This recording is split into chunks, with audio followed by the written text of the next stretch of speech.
pada zaman sekarang lagi apa? Nih saya kasih tahu ibu-ibu sekalian, ngerinya pada zaman ini. Zaman dulu di mana-mana kalau ada orang tua, separah-parah orang tua ini, walaupun dia nggak bisa baca Quran, walaupun dia nggak kerudungan, tapi kalau punya anak, anaknya mau dinikahkan sama yang seiman atau yang nggak seiman? Seiman kan ya? Pasti orang-orang bilang gini, kalau kamu nggak nikah sama yang muslim juga, kamu jangan panggil ibu lagi. Jangan panggil bapak lagi. Kenapa? Ini paling penting. Walaupun ibunya nggak kerudungan, walaupun bapaknya nggak bisa baca Quran. Tapi kalau nikahin anaknya pasti pengen anaknya nikah sama yang muslim. Zaman dulu kalau orang nikahin ada standar. Apa standarnya? Imannya sama, jenis kelaminnya beda. Iya kan ya? Tapi zaman sekarang orang nikahin orang lain nggak ada standar lagi. Bahkan standarnya zaman sekarang boleh-boleh saja, imannya beda, jenis kelaminnya sama. Ini zaman sekarang. Jadi kisah-kisah zaman dulu yang kita baca di Al-Quran itu bukan teori lagi. Zaman sekarang kejadian keulang lagi. Zaman dulu Nabi Lut menemui kaumnya kemudian homoseksual. Nabi Lut sudah bilang, kalau kalian mau ini nikah sama cewek-cewek, anak-anak saya. Anak-anaknya bukan maksudnya anak-anak dia, bukan, maksudnya cewek-cewek itu anak-anak dia semua. Perempuan-perempuan itu nikahin kalau mau. Dia bilang tidak mau, maunya sama laki-laki. Zaman sekarang terulang atau enggak? Terulang. Nikah boleh sama jenis, beda agama. Yang mau dicari apa sebenarnya gitu kan ya? Apalagi zaman dulu kalau kita lihat Fir'aun melawan Allah. Wahai Haman, bangun bangunan-bangunan yang tinggi. Aku mau melihat siapa Tuhannya Musa. Zaman sekarang ada atau enggak?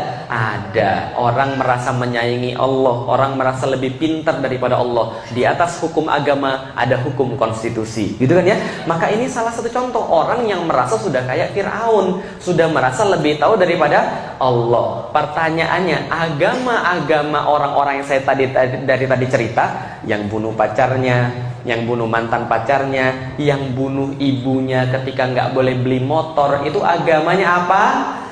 Islam. Loh kok bisa begitu? Agamanya Islam, gitu kan ya? Dia seorang muslim, Tuhannya Allah, Rasulnya Muhammad, tapi kelakuannya begitu. Pertanyaan berikutnya adalah, kalau nanti kita meninggal besok, siapa yang disembah anak-anak setelah kita? Sedangkan sekarang saja kita kemudian ngomongin anak-anak agak sulit, gitu kan ya? Maka teman-teman sekalian, ibu-ibu sekalian, saya pengen kasih tahu satu hal yang sangat penting supaya pertanyaan itu bisa dijawab. Siapa yang kita sembah? Siapa yang anak-anak kita sembah setelah kita wafat? Siapa yang mereka tempat mereka sholat setelah kita wafat? Mereka sholat atau enggak? Mereka masih nutup aurat atau tidak? Nah, ini yang paling penting. Pertanyaan tadi saya lanjutkan. Agama tadi yang saya ceritain, agamanya apa tadi? Islam, Muslim. Berarti sama nggak kayak kita? Sama. Tapi kenapa bisa terjadi begitu? Kenapa bisa terjadi begitu? Karena nonton TV, mentang-mentang baru cerita TV gitu kan ya. Selain nonton TV, apa lagi kira-kira selain nonton TV? Pergaulan. Semua orang yang nonton TV apakah semuanya begitu? Enggak. Semua orang yang pergaulan apakah semuanya begitu? Enggak. Contoh, saya lahir di keluarga non-muslim, tapi saya jadi muslim, betul kan ya? Berarti nggak semua yang lahir di keluarga non-muslim jadi jahat. Dan nggak semua yang nggak nonton TV itu baik. Ada juga yang nggak nonton TV sama kejemnya, gitu kan ya? Berarti kenapa ini semua bisa terjadi? Iya, salah satunya tadi gara-gara nonton TV yang tidak manfaat, pergaulan yang salah. Tapi yang pengen saya sampaikan sedikit adalah bahwa ada sesuatu yang sangat penting di dalam diri kita, yang kalau seandainya ada, insya Allah semua aman. Apa itu? Namanya iman. Yang bikin aman itu adalah iman. Tapi kalau nggak ada iman, semuanya pasti jadi bahaya. Semua yang saya cerita tadi itu adalah kasus ketika imannya nggak ada atau imannya cacat. Lah, gimana ceritanya? Begini ceritanya. Hidup ini kan punya prinsip, betul kan ya? Segala sesuatu itu ditentukan berdasarkan prinsip hidup. Apa yang dibeli, apa yang nggak kita beli. Kita punya duit, kita kasih kemana, beli apa, itu semua kan karena prinsip hidup. Kita berbuat sesuatu, nggak berbuat sesuatu, itu pun juga prinsip hidup. Dalam Islam, prinsip hidup itu namanya akidah. Contoh, nih, pernah tahu kereta paling cepat di dunia kereta apa? Shinkansen. Oke, Shinkansen. Berapa kecepatan larinya Shinkansen? 400 kurang 375 sampai 385 km per jam. Siapa yang sudah pernah naik Shinkansen? Ada yang sudah pernah naik Shinkansen? Pernah ya? Pernah ya? Cepat nggak? Cepat. Harganya murah atau mahal, Bu? Mahal. Tokyo, Kyoto, Tokyo itu dibanderol 3,3 juta. Kok tahu? Karena saya pernah ke sana. Lalu ketika saya mau naik kereta yang sama, saya tanya harganya 3,3 juta. Gak jadi. Nah, kenapa? Duit saya cuma 5 juta. Jadi kalau saya naik itu, saya nggak balik lagi ke Indonesia. Jadi saya cuma bisa mengagumi dari luar saja. Tapi serius, keretanya bagusnya luar biasa. Itu dari luar kayak peluru, mulus banget. Maklum, kecepatannya 385 km per jam. Dibawa ke Indonesia, Jakarta, Surabaya tembus 3,5 jam. Asik ya? Nah, dan kereta itu dalamnya jangan tanya, desainnya futuristik, bersihnya luar biasa, joknya empuk, bisa dimain-mainin, banyak tombolnya ibu-ibu sekalian. Selain itu juga ada makanan enak, AC yang dingin, dan WC-nya jangan bandingin dengan kereta Indonesia. Saya jamin kalau Anda pergi naik Shinkansen, Anda nggak tahu di mana letak WC-nya. Lah kenapa? Nggak ada pintunya ibu-ibu sekalian, dibuka sama dinding-dindingnya sekalian. Dan lebih bagus daripada rumah Anda, serius. Lah kenapa? Memang keretanya luar biasa mahal, kan tuh perawatannya juga bagus. Pertanyaan saya sederhana. Kalau ibu-ibu diajak ikut naik kereta Shinkansen, ikut atau enggak? Ikut atau enggak? Siapa yang ikut? Siapa yang enggak? Oke, ikut atau enggak? Ikut, tujuannya ke jurang, mau? Nah, untung yang tadi nanya dulu, enggak mau. Lah kenapa? Kalau enggak tahu tujuannya gimana? Kalau tujuannya ke jurang, makanan enak nggak ada ngaruhnya, betul? Kalau tujuannya ke jurang, lebih cepat, lebih bahaya, betul? Kalau tujuannya ke jurang, AC yang dingin, tempat kamar mandi yang bagus, nggak ada efeknya, betul? Maka yang paling penting di kereta itu tujuannya, betul? Sama kayak manusia, yang paling penting juga tujuannya. Kalau tujuannya salah, semuanya pasti salah. Tapi kalau tujuannya benar, yang lain insya Allah jadi benar. Nih, lihat manusia. Manusia juga sama. Manusia punya tujuan hidup. Nah, tujuan hidup manusia ini dapatnya dari mana? Dapatnya dari menjawab 3 pertanyaan. Berapa pertanyaan ibu-ibu sekalian? 3. Apalin. Pertanyaan pertama, dari mana asal manusia? Dari mana asal manusia? Pertanyaan yang kedua, ngapain kita sekarang di dunia? Pertanyaan yang ketiga, setelah mati mau kemana? Mudah ya? Sebelum di dunia dari mana? Di dunia ngapain? Habis dari dunia mau ke? Itu kalau kita bisa jawab, kita dapat tujuan hidup, kita dapat prinsip hidup, kita dapat akidah. Kalau jawabnya benar, akidahnya benar. Kalau jawabnya salah, akidahnya salah. Kalau nggak jawab, nggak punya akidah. Kalau gitu kita lihat, dari mana asal manusia? Yang kedua apa tadi? Ngapain hidup dia di dunia? Yang terakhir, setelah mati mau kemana? Nih contohnya, orang Cina. Orang Cina beda nggak dengan orang Islam? Beda nggak cara hidupnya? Beda. Beda nggak dengan orang Barat? Nih saya sekarang tanya, kalau orang Cina ditanya asalnya dari mana, jawabnya apa? Nenek moyang? Enggak. Kalau orang Cina ditanya asal hidup dia ini dari mana, jawabnya? Dari dewa, bukan. Dari mana? Dari apa? Gunung, salah. Dari mana? Reinkarnasi. Dalam konsep orang Chinese mengenal konsep yang namanya reinkarnasi. Ada kehidupan sebelumnya. Setelah mati, reinkarnasi lagi. Lalu di dunia ngapain menurut mereka? Kerja, bukan. Bukan nyari duit. Nyari kehormatan, bukan. Nyari apa, ada yang tahu? Bukan, nyari jodoh. Mereka di dunia bukan juga nyari karma positif. Pernah dengar hukum karma? Pernah. Mereka orang Cina percaya hukum karma. Dari mana? Reinkarnasi. Kemana setelah hidup? Reinkarnasi lagi. Di dunia ngapain? Mencari hukum karma positif. Maka menurut mereka, kalau mereka hidup di dunia karmanya bagus, kehidupan ke depan akan jadi lebih baik lagi. Tapi kalau karmanya negatif, mereka bakal jadi yang lebih buruk, bahkan jadi binatang. Contoh, tahu pernah nonton film Son Gokong? Tahu Tipat Kai, tahu? Dulunya Panglima Tian Feng yang hidup di langit. Kenapa dia bisa jadi babi? Dikutuk. Kenapa dia bisa dikutuk? Gara-gara apa? Karmanya apa yang dia perbuat sehingga karmanya negatif? Suka gangguin cewek, betul? Ganjen, suka gangguin bidadari-bidadari di surga. Gara-gara perbuatannya itu, maka dia diturunkan ke dunia jadi babi. Supaya dia bisa jadi manusia lagi, maka dia harus membantu pendeta itu untuk kemudian dapat karma positif lalu bisa jadi manusia lagi, gitu kan ya?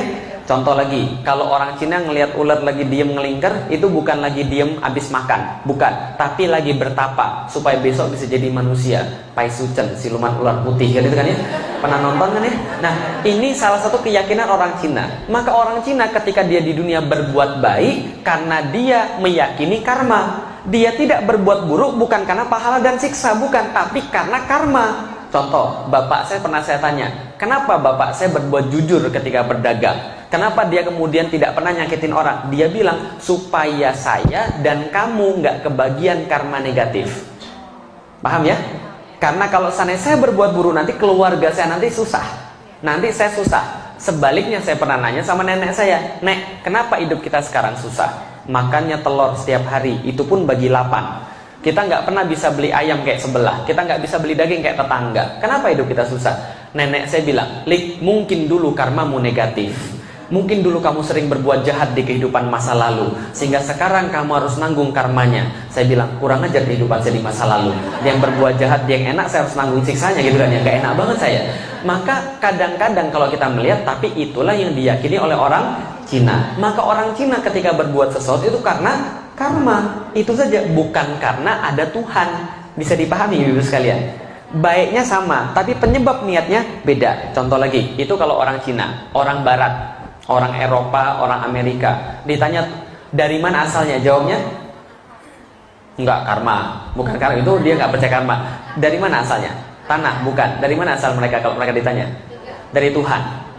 Mereka mempercayai mereka asal dari Tuhan. Betul, makanya di dalam dalam $1 itu ada in God we trust. Dia percaya Tuhan. Kalau ditanya siapa, dari siapa? Tuhan. Setelah mati balik kemana lagi? Tuhan. Mereka yakin mereka dari Tuhan, mereka balik ke Tuhan. Tapi kalau ditanya, ngapain kamu di dunia? Maka mereka jawab, nggak ada urusan dengan Tuhan. Lah kenapa nggak ada urusan dengan Tuhan? Orang Barat meyakini satu slogan, God is a watchmaker. Tuhan cuma pembuat jam tangan.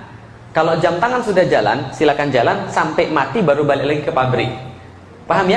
Jadi Tuhan menciptakan kita dan kita akan kembali pada Tuhan, tapi urusan di dunia boleh kita yang atur. Tuhan gak usah ikut-ikutan.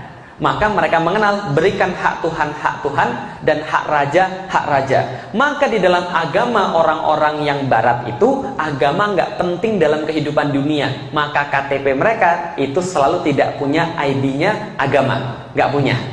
Bisa dipahami Ibu sekalian? Karena agama nggak penting. Jadi mereka bilang gini, agama tuh urusan lu sama Tuhan lu, nggak usah dibawa ke kehidupan publik.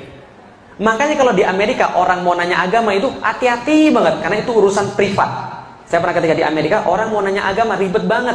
Mohon maaf ya, Pak ya, mohon maaf ya, boleh tanya, boleh, jangan tersinggung ya, sorry ya, privasi ya. Emang ada apa sih? Agamamu apa? Nanya agama doang gitu kan ya. Indonesia KTP-nya pakai agama. Kenapa? Agama penting di sini. Di sana agama nggak penting. Cuma urusan lu sama Tuhan lu, nggak usah dibawa ke kantor, nggak usah dibawa ke negara. Bisa dipahami Ibu sekalian. Maka suatu waktu Madonna, tahu Madonna? Tahu Madonna tahu? Bukan Maradona loh, beda loh. Maradona tuh pemain bola. Madonna, tahu Madonna? Pemain film porno sekaligus penyanyi seksi itu kan ya. Dia pernah datang ke gereja cuma pakai bra doang. Iya. Ketika kemudian sampai ke gereja dia pakai bra doang, diprotes nggak sama orang-orang? Diprotes. Maka dia bilang begini, bukan urusan lu, ini urusan gue sama Tuhan gue. Lu nggak boleh kritik dan nggak boleh ikut-ikutan. Paham Ibu sekalian? Karena ini urusan gue sama Tuhan gue. Tuhan gue sudah memahami gue, jadi lu gak usah ikut-ikutan, gitu kan ya? Nah, dalam Islam itu nggak ada. Dalam Cina itu juga nggak ada. Bisa dipahami ya? Itu cara hidup orang Barat. Maka kalau Anda bertemu orang Barat dan mereka nggak menganggap agama penting, wajar. Karena mereka cuma merasa dari Tuhan, balik ke Tuhan, tapi Tuhan nggak ada urusan di dunia. Bahkan Tuhan nggak boleh ikut-ikutan urusan dunia. Bisa dipahami, namanya pemisahan antara Tuhan dengan negara. Jadi kalau seandainya Anda pakai Tuhan boleh di masjid aja, di kantor nggak perlu. Maka dulu ketika Indonesia masih zaman kebarat-baratan, ada orang bilang gini, ada orang masuk kantor pakai kerudung. Lu ngapain pakai kerudung? Emang ini masjid? Nah, kira-kira begitu. Pernah dengar kata-kata kayak begitu? Seolah-olah Allah cuma ada di masjid. Oke, itu orang Barat dan itu orang Cina. Kalau orang Islam, jawabannya beda atau sama? Beda. Kalau gitu coba orang Islam jawab. Dari mana asal manusia? Ingat loh, ini jawabannya kalau salah, akidahnya salah. Kalau benar, akidahnya benar. Kalau nggak jawab, nggak punya akidah. Oke, dari mana asal manusia? Tahu dari mana? Dari Al-Quran. Ayat mana yang bilang begitu? Ayo. Al-Baqarah surat berapa, ayat berapa? 20-an. Bunyinya? Ayo. Oke, salah satu yang paling mudah ya. Itu Az-Zariyat 56 ya. Wa ma khalaqtul jinna wal insa illa liya'budun. Oke, berarti Allah yang menciptakan manusia. Tahu dari mana? Al-Quran. Kenapa percaya dengan Al-Quran? Karena pedoman hidup manusia. Kenapa pilih Al-Quran sebagai pedoman hidup bukan yang lain? Karena terjaga dari awal sampai akhir zaman. Kata siapa? Allah. Di mana? Al-Quran. Balik lagi, kenapa baca dan Al-Quran? Kalau muter-muter pasti nggak betul. Karena itulah yang namanya bukti, logika nggak boleh muter. Kalau muter pasti salah. Orang-orang Indonesia kalau ditanya Tuhannya siapa, jawabnya Rasulnya siapa, jawabnya. Tapi mereka benar-benar yakin nggak sama Allah dan Muhammad? Kayaknya enggak deh. Nggak semua deh, betul. Atau mungkin kebanyakan enggak deh. Ustaz jangan suuzon. Oke, nggak percaya. Ini saya buktiin. Jumat kemarin, lihat banyak angkot-angkot berkeliaran. Itu yang nyetir cowok atau cewek? Muslim atau bukan? Kenapa dia nggak sholat Jumat? Kenapa dia nggak sholat Jumat? Cari nafkah. Jawaban yang bagus. Oke, sekarang saya tanya. Berapa nafkah yang bisa didapat setengah jam ninggalin angkot sholat Jumat? Oh sorry, saya nggak pernah jadi tukang angkot Ustaz. Kira-kira aja berapa? Berapa kira-kira? 25.000. Oke, saya naikin ya 50.000. Sepakat?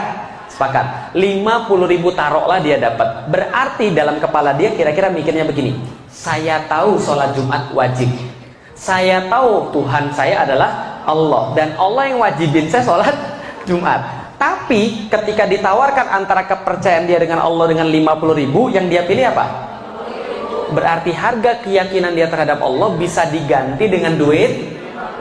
Berarti harga Allah bagi dia nilainya berapa? Paham ya ibu sekalian? Keyakinan yang bisa diganti dengan duit 50.000, apakah itu namanya akidah? Bukan. Kita punya ginjal ada berapa? Dua. Yakin? Mau nggak 2 ginjal ibu-ibu sekalian? Saya ganti sepasang ginjal ibu-ibu sekalian dengan duit 500.000. Mau? Oke, mungkin terlalu sedikit. Naikin 1 miliar. Mau?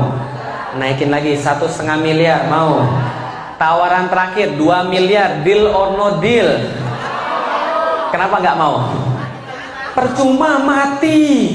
Oke, pertanyaan saya sederhana. Seberapa yakin Anda 2 ginjal Anda diambil Anda bakal mati? 1 sampai 100%. Berapa kadar keyakinannya? 100%. Datang dari mana itu kadar keyakinan 100%? Ilmu. Ilmu yang apa?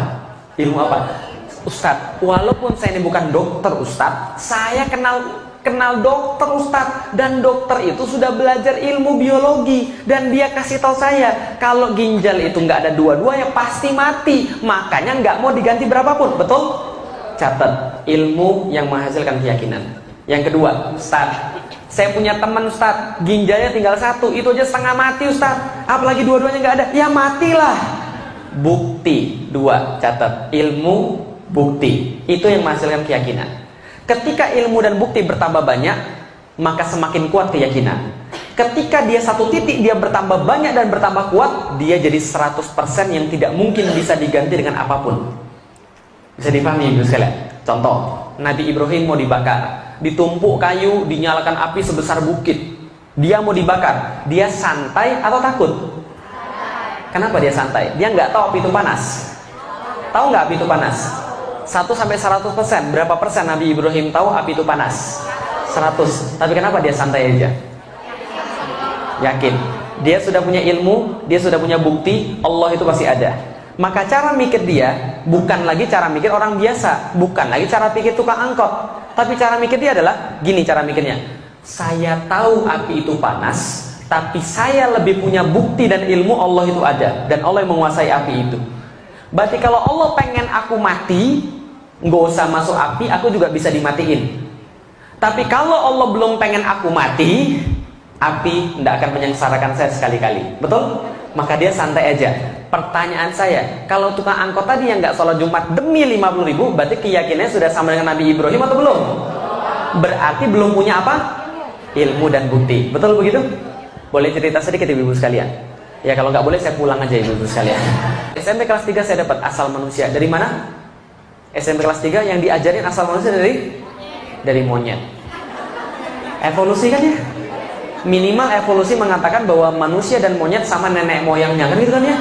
Minimal begitu. Saya belajar bahwa manusia asalnya dari monyet. Karena saya waktu itu lagi benar-benar mencari jawaban dari mana asal manusia, saya benar-benar belajar biologi. Semakin belajar biologi, semakin ahli belajar biologi, semakin saya merasa aneh manusia asal dari monyet. Lah kenapa? Kalau manusia asalnya dari monyet, seharusnya sekarang tidak ada monyet lagi. Gitu kan ya? Karena monyetnya sudah berubah jadi manusia. Tapi sekarang monyetnya ada, manusianya ada. Berarti manusia bukan berasal dari. Kalau itu dari mana asal manusia? Saya belajar lagi biologi lagi. Ternyata saya dapat asal manusia yang paling awal adalah dari sperma dan ovum. Betul? Pertanyaan saya sederhana. Sperma dibuatnya di mana?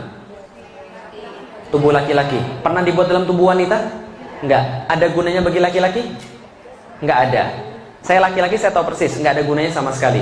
Nggak ada tambah kuat, nggak ada tambah pintar, nggak ada tambah cakep, gitu kan ya? Nggak ada gunanya sama sekali.